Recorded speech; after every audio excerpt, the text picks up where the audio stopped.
Hello नमस्ते welcome to my new blog फेरि पनि म उपस्थित भइसकेको छु। आज चाहिँ हजुरहरूलाई देख्दाखेरि अचम्म लागेको होला हामी कहाँ जाँदैछौँ भनेर र कोसँग जाँदैछौँ भनेर।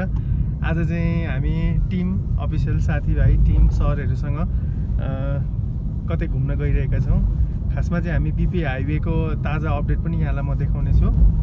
बिपी हाइवेको अवस्था कस्तो छ, बाढी पछिको बनिसकेको छ कि छैन, ती सबै म यहाँलाई देखाउने छु। आज चाहिँ हामी सिन्धुलीकै बाटो जान्छौँ। अहिले हामी ठ्याक्कै काठमाडौँमा छौँ र मसँग सर पनि हुनुहुन्छ। हामी अब निस्किनेछौँ र दुईजना साथीहरू अझै मसँग हामीहरूसँग जोडिनुहुन्छ। म दुईजना साथीहरू सँगसँगै जोडिसकेपछि पनि फेरि देखाउँछु है त। ल अब मसँग कसरी म घुम्ने, कहाँ कहाँ हामी जाने, के गर्ने म सबै यहाँहरूलाई देखाउँछु। जाउँ।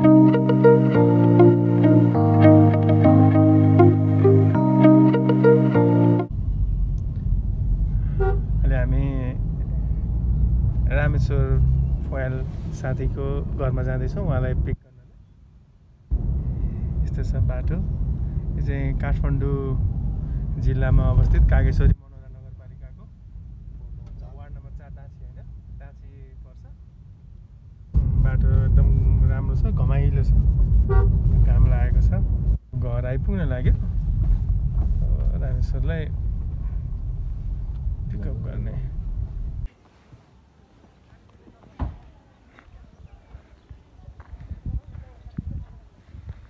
हामीलाई घुमाउन लाने गाडी यही वाहन घर आउनु लाग्यो। बाटो चाहिँ अलिक यहाँनिर हिलो रहेछ है, यति चाहिँ बनाउनु पर्ने रहेछ। छुइहाल्छ नि यो त।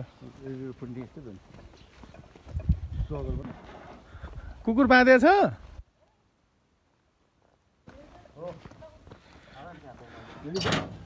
रामेश्वरलाई पिकअप गरे हो।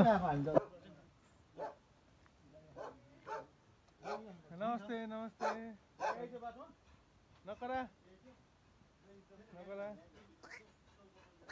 चौप। ल हामीले अब यहाँबाट निस्किन आँटेको, रामेश्वरको घरबाट निस्क्यौँ।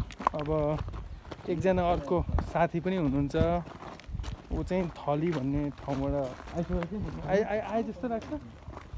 अब बिस्तारै अब हामी जान्छौँ। म यहाँहरूलाई के हुन्छ सबै देखाउँछु है त। ब्याग किन भारी भएको त्यसो नि, अब राखिहाल्नुपर्छ।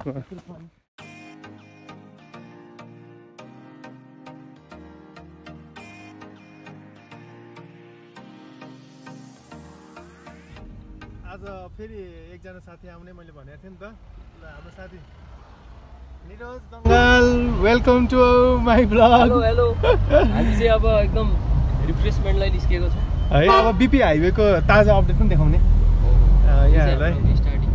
आदरणीय सरसँग यो सेकेन्ड टाइम यसरी लङ टुर हान्छ। लङ टुर त धेरै होइन, टुर त धेरै गएको हो, तर के अरे भिडियो चाहिँ हामीले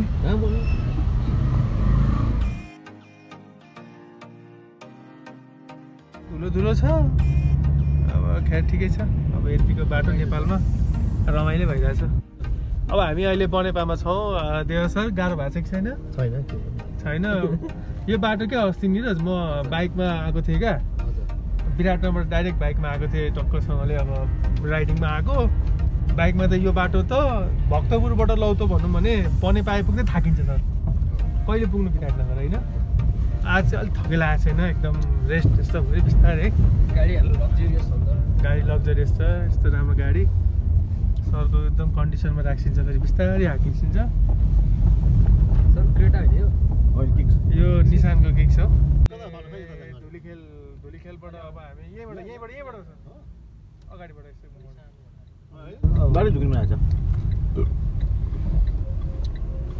यहाँबाट अब हामी ठ्याक्कै लाग्यौँ। यो बिपी हाइवे जाने बाटो हो।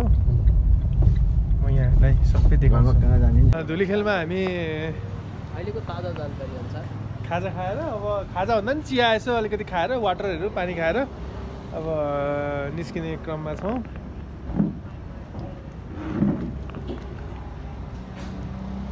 चिया भयो है। अब ठिक छ। खैर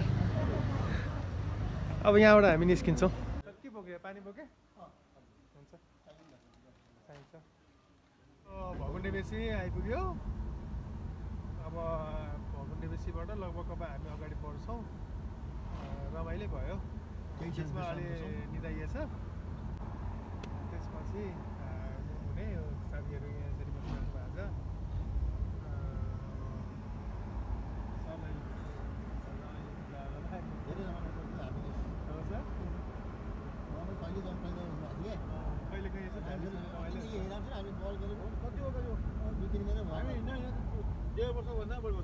आज जुर्यो है आज चाहिँ बल्ल निस्किन पाइयो ल ठिक छ तेरो निस्किनु अब हामी पनि निस्किने है सर निस्किसक्नु ल ठिक छ ल निस्किसौँ पानी पो पोख्यो त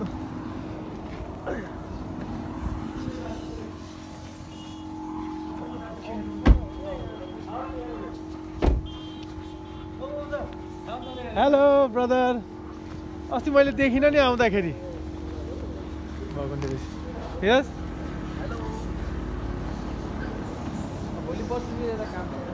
मैले अस्ति देखिनँ नि त आउँदाखेरि खाजा खाजा मिठो छ खाजा मिठो छ त्यहाँ सर एकदम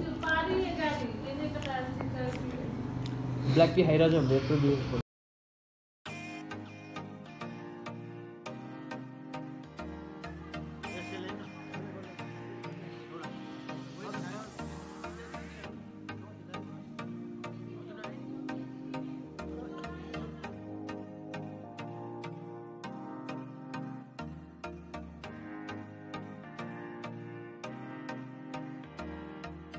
जाडो भएको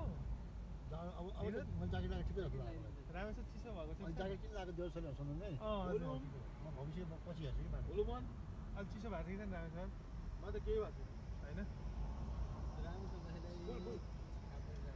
डाइभर्सन हुन्छ है यहाँबाट चाहिँ अब यो यहाँबाट रोसीले बगाएको छ अब यस्तो छ बाटो ठिक छैन सर यतिको गाडीलाई चाहिँ ठिक छ सर बाइकलाई चाहिँ अलिअलि चिप्लिन्छ क्या निरज बाइकलाई चाहिँ साँच्चै हामी डाँडा काँडा गरेर के हो यो बाटो हामी त पिच रोड हो यो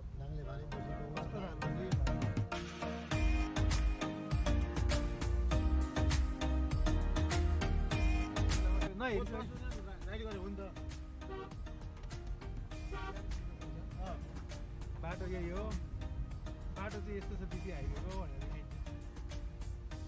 अविरल बसातको कारणले क्षतिपूर्ण गएको बिपी राजमार्ग त्यसरी चाहिँ क्षतिपिच्छेद हुन पुगेको छ यस्तो कठिन अवस्थामा पनि बाटोलाई डाइभर्सन गरेर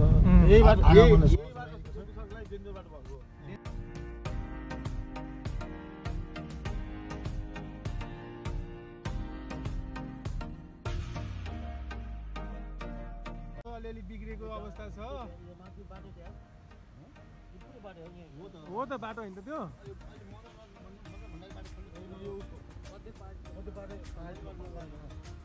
बाटो हो त यो राम्रो लिन लागेको छ नि राम्रो ए मध्यपाडीको लामो बाटो त्यो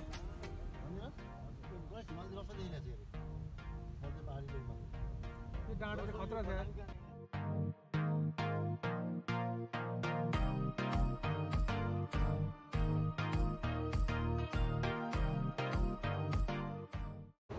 स्पेसल्ली हाम्रो भ्युज स्युज भन्दा पनि गफ गर्ने आफ्नो एक्सपिरियन्सहरू सेयर गर्ने आफ्नो बन्डिङहरू जेनेरेट गर्ने त्यही त हो एकदमै टाइम स्पेन्डिङ गर्ने रमाइलो गर्ने भन्ने हाम्रो उद्देश्यले रमाइलो भइरहेछ हामी एकदम रमाइलो साथ ट्राभल गरिरहेछौँ देशको यो बाढीपछि पहिलो अनुभव बाढी खोला नाला पछि नि पहिलो अनुभव हो नि त यो त लगभग गाडीमा चाहिँ ड्राइभिङमा धन्यवाद गोकुल कटे सर हजुर 2081 साल असोज 11 गतेको भीषण अविरल वर्षाको कारणले यो बिपी राजमार्गको चाहिँ बाटो चाहिँ क्षतिग्रस्त हुन पुगेको अस्तव्यस्त भएर आगमनमा निकै समस्या पर्न गएको थियो त्यसलाई चाहिँ डाइभर्सन गराएर चाहिँ बाटोमा चाहिँ अलिकति सहज किसिमले गरेको पश्चात म चाहिँ यो पहिलोपटक यहाँ यो कस्तो बाटो फिल मैले छु ड्राइभिङ कस्तो छ ठिकै छ अब नेपालको परिवेश भूपरिवेश हेलो ब्रदर होइन देवसर नेपालको भूपरिवेश देशमा यतिको बाटो हुनु भने हाम्रो सौभाग्य नै हो यत्रो बाढी गएको नि यतिको बाटो बन्नु नै राम्रो होइन राम्रै कुरा, अस्ति वर्ष फेरि बाढी गयो हो त नि फेरि क्षति पुऱ्यायो त्यसपछि पनि हामी अब यति गरेर हामी आफ्नो गन्तव्यमा हामी यहाँ पुग्न सक्छौँ भने यो हाम्रो लागि राम्रै कुरा हो ठ्याक्कै नेपालको त्यो बिग्रेको बाटो कट्यो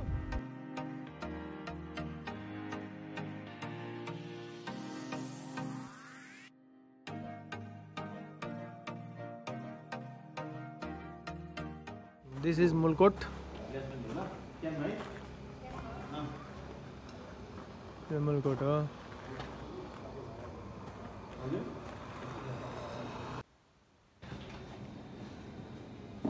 एकदमै राम्रो छ मुलकोटको अवस्था यो बाइक चाहिँ कसको हो यो बाइक कसको हो प्रगतिशील मावि विद्यालयको विद्यार्थीको हो त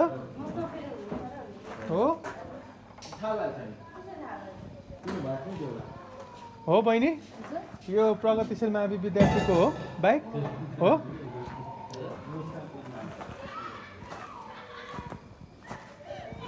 राम्रै छ अवस्था एकदम ठिक छ अब हामी यहाँबाट ट्र्याक्टरसँगले लगभग अहिले 7 बज्न आँटेको छ अब एकछिन बसेर यहाँबाट हामी निस्किन्छौँ कस्तो लाग्छ यहाँहरूलाई गाडी पनि अलि सेलाउँछ निरज भाइ अहिले हामी कहाँ आइपुग्यौँ खन्याखर्क आइपुग्यौँ हेलो ब्रदर हेलो हेलो हाम्रो साथी यही छ साथी सर अब हजुरलाई कस्तो भइरहेछ एकदम रमाइलो एकदम सिन्धुली बजारको चाहिँ हामी सिन्धुली जिल्ला प्रवेश गरिसक्यौँ अब हामी अहिले खनियाखर्क भन्ने बजारमा छौँ खन्याखर्क खनियाखर्क होइन हजुर अब यहाँ बढीमा बढी त्यही 15-18 किलोमिटर होला हुन्छ सिङ्गा चाहिँ प्लास्टिक आउँछ होला पिरो नहालेको अलिकति निकालिदिएको हुन्छ थोरै सबै हालिदिनु म पिरो मेरो हालत त्यस्तो भएको छ त्यही अब अलिअलि मोसन सिक्ने समस्या खोइ त्यो निरज एउटा सिक्का कतिको पिरो छ होइन अम्ले छ हो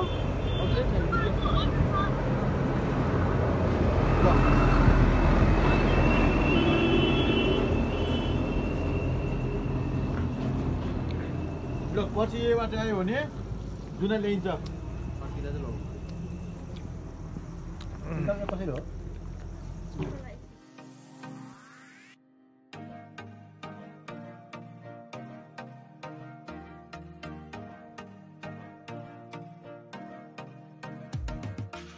हामी अहिले सिन्धुलीमा छौँ अब हामी एकैचोटि बिहान फेरि हाम्रो टुर कन्टिन्यू हुन्छ भर्खर आइपुग्यौँ निकै टाइम लाग्यो आज हामीलाई अब बाटो पनि त्यस्तै थियो अब बिस्तारै आउँदै गर्दाखेरि अब त्यस्तै हुन्छ खेर सिन्धुली रमाइलो छ बस्न आउनलाई सरले गाडी पार्क गर्दै हुनुहुन्छ गाडी पार्क गर्दै हुनुहुन्छ अनि यहाँ अनि भोलि डिस्टर्ब हुँदैन आजको हाम्रो बास चाहिँ यही हाम्रो Shri Shrestha Tandoori and guest house Thakali बास हुन्छ अब यो भ्लग चाहिँ यतिकै मात्रै होइन अब हामी फेरि भोलि पनि देखाउँछौँ होइन अहिले नकाट्नु होला अझै कन्टिन्यू धेरै कुराहरू टायर्ड भएर हामी अहिले अब बेडमा रेस्ट गर्दैछौँ